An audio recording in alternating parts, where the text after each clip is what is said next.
بسم الله. أعوذ بك من همزات الشياطين وأعوذ بك رب أن يحضرون. بسم الله الرحمن الرحيم.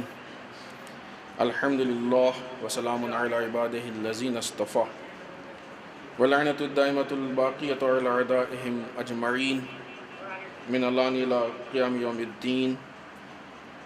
أما بعد، أوصيكم ونفسي بتقوى الله. وقال علي بن أبي طالب عليه الصلاة والسلام: رأي الشیخ احب الی من جلد الغلام. عزیزان محترم، اس پہلے خطبے میں سب سے پہلے اپنے نفس کو اور آپ سب کو تقوی پروردگار کی طرف دعوت دیتے ہوئے، اس لیے کہ آج کی اس دنیا میں جتنے بھی مظالم ہیں، ان سارے ظلم کے مقابلے میں کوئی چیز اگر ہم کو محفوظ رکھ سکتی ہے تو وہ تقوی ہے۔ وہ نظام، وہ سسٹم، وہ اصول کی جو ہم کو ان مظالم کے سامنے صحیح طریقے سے زندگی گزارنے کا طریقہ بتاتے ہیں، وہ اصول صرف اور صرف تقوی پروردگار کا اصول ہے، کہ جس تقوی کو اپنانے کے بعد ہم کو یہ معلوم ہوتا ہے کہ ہم ظالموں سے کس طریقے سے پیش آئیں اور مظلوموں کی حمایت کس طریقے سے کریں۔ در واقع ظلم کی مخالفت تقوی کا اہم ترین جز ہے، اگرچہ ہمارے یہاں جو تقوی مشہور کیا گیا ہے اس میں ان چیزوں کا ذکر بھی نہیں ہوتا ہے۔ یہ تقوی ناقص تقوی، وہ تقوی جو انسان کو مسجدوں میں محدود کر دے، وہ تقوی جو انسان کو دعاؤں میں محدود کر دے، وہ تقوی جو انسان کو گوشہ نشینی کی زندگی دے دے، وہ تقوی جو انسان کو سماج سے کاٹ دے، وہ تقوی جو انسان کو دنیا سے الگ کر دے، یہ در واقع تقوی نہیں، یہ تقوی کو بدنام لقوہ ہے۔ دیکھیں، یہ واقعی دین کا لقوہ ہے، ایمان کا لقوہ ہے، ایمان برباد ہو جاتا ہے۔ صوفیزم سے نکلا ہے یہ ان لوگوں سے نکلا ہے کہ جو درگاہی ٹائپ کے ہیں، جنہوں نے ایک خاص جگہ کو اپنے دین کے لیے معین کر دیا ہے اور ساری دینداری اسی جگہ میں محدود ہے۔ لہٰذا اگر انسان کو تقوی پروردگار کو اختیار کرنا ہے تو وہ نظام الہی وہ نظام ہے کہ جو انسان کی زندگی کے ہر طرح کے اصول اس کے حوالے کرتا ہے تاکہ انسان ہر ماحول میں ایک کامیاب زندگی گزار سکے، ورنہ تقوی کسی کو مظلوم نہیں بناتا۔ یہ انسان کی بدبختی ہے کہ جو انسان اپنے آپ کو مظلوم بناتا ہے۔ آئیے متقین کے صفات میں سے سب سے پہلے ایک صفت کہ جو کہ مولا کائنات کے قول کی روشنی میں ہے۔ مولا فرماتے ہیں کہ متقی وہ لوگ ہوتے ہیں کہ جو ہمسایوں کو نقصان نہیں پہنچاتے۔ ہمسایہ یعنی پڑوسی۔ متقین وہ لوگ ہوتے ہیں کہ جو اپنے پڑوسیوں کو نقصان نہیں پہنچاتے۔ پڑوسی میں جب پڑوسی کی بات ہوتی ہے اور پڑوسی کا ذکر ہوتا ہے کہ پڑوسی کا یہ حق ہے، پڑوسی کا یہ حق ہے، پڑوسی کے یہ حقوق ہیں، پڑوسی ایسا ہونا چاہیے، کبھی بھی اسلام نے یہ نہیں کہا کہ پڑوسی اگر مسلمان ہو تو اس کے حقوق ہیں، اگر مسلمان نہیں ہو تو اس کے حقوق نہیں کہا۔ کبھی بھی اسلام نے ایسا نہیں کہا کہ پڑوسی اگر مثلا شیعہ ہو تو اس کے حقوق ہیں، اگر شیعہ نہیں ہو تو اس کے حقوق نہیں کہا کہیں۔ کچھ چیزیں عالم اسلام میں ایسی ہیں کہ جس میں مذہب کی قید نہیں لگائی گئی، انسانیت کی بنیاد پہ، اگرچہ پورا اسلام انسانیت کے لیے۔ پڑوسی انسان ہے، بس کافی ہے، شیعہ ہو، سنی ہو، مسلمان ہو، ہندو ہو، سکھ ہو، عیسائی ہو، کوئی بھی ہوتا، یہودی ہو، جو اس کے پڑوسی کے حقوق ہیں وہ حقوق ہم کو پورے کرنے چاہیے۔ لہٰذا مولا کہتے ہیں کہ متقین وہ لوگ ہیں کہ جو اپنے ہمسائے کو نقصان نہیں پہنچائیں۔ ایک پڑوسی کو دوسرے پڑوسی سے تکلیف نہیں ہونی چاہیے، مشکل نہیں ہونی چاہیے۔ بعض پڑوسی ایسے ہوتے ہیں کہ جب وہ مکان چھوڑ کے جاتے ہیں تو لوگ خوش ہوتے ہیں، وہ لوگ ناراض ہوتے ہیں، ان کو افسوس ہوتا ہے اتنا اچھا پڑوسی تھا، اتنا بڑا ہمارا سہارا تھا، ہمارے ساتھ رہتا تھا یہ۔ لیکن بعض ایسے بھی ہوتے ہیں بدبخت بیچارے، جب جاتے ہیں تو لوگ خوش ہوتے ہیں، اچھا ہوا ایک مصیبت ٹلی۔ اس میں انسان کو خود اپنے کردار کو دیکھنا چاہیے۔ عزیزان محترم، اپنی نگاہ میں ہر انسان اپنے آپ کو بہت اچھا سمجھ لے، یہ ایک الگ بات ہے۔ آپ کو بہت سے ایسے مل جائیں گے جو خود کو اچھا سمجھتے ہیں، ہم سے اچھا تو کوئی ہے ہی نہیں، ہم سے پرفیکٹ، لیکن در واقع انسان آئینے میں اپنے آپ کو دیکھے تو حقیقت معلوم ہوتی ہے۔ پڑوسی خود ایک آئینہ ہے۔ بہرحال پڑوسیوں کے حقوق کی بہت تاکید کی گئی ہے اور ہمیں ہر طریقے سے پڑوسیوں کی مدد کرنی چاہیے، رسپیکٹ کرنی چاہیے، ان کے حقوق کو ادا کرنا چاہیے۔ آئیے امیر بیان مولا متقیان حضرت علی بن ابی طالب علیہ السلام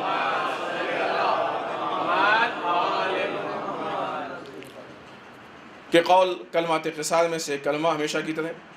مولا فرماتے ہیں کہ بوڑھے کی رائے جوان کی ہمت سے زیادہ محبوب ہوتی ہے، یا بعض روایتوں کے حساب سے کہ بوڑھے کی رائے جوان کے خطرے میں ڈٹے رہنے سے زیادہ پسندیدہ ہوتی ہے. خطرے میں یعنی موت کے خطرے میں بھی وہ ہے، اس سے بھی زیادہ بہتر بوڑھے کی رائے.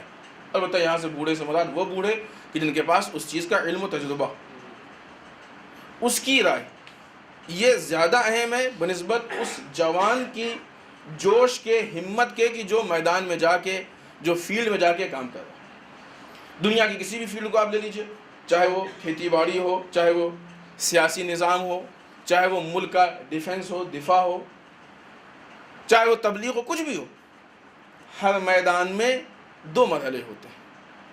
ایک مرحلہ ہوتا ہے کہ کیا کرنا چاہیے یا کیسے کرنا چاہیے. ایک مرحلہ اس کے بعد پھر یہ آتا ہے کہ اس کو انجام دینا چاہیے.